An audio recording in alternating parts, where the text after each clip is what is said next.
السلام عليكم جملadaha ugu isticmaalka badan leh luqadda Englishka waana casharkii koobaad.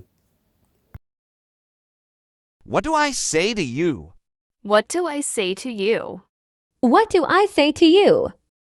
maxaan ku dhahaa maxaan ku dhahaa maxaan ku dhahaa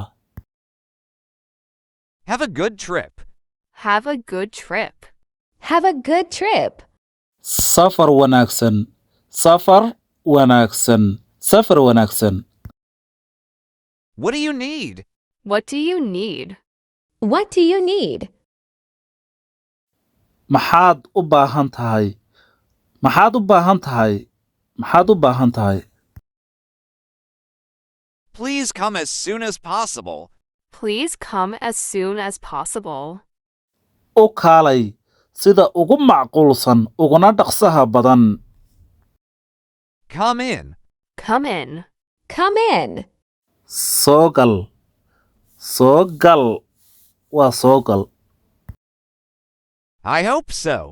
I hope so. I hope so.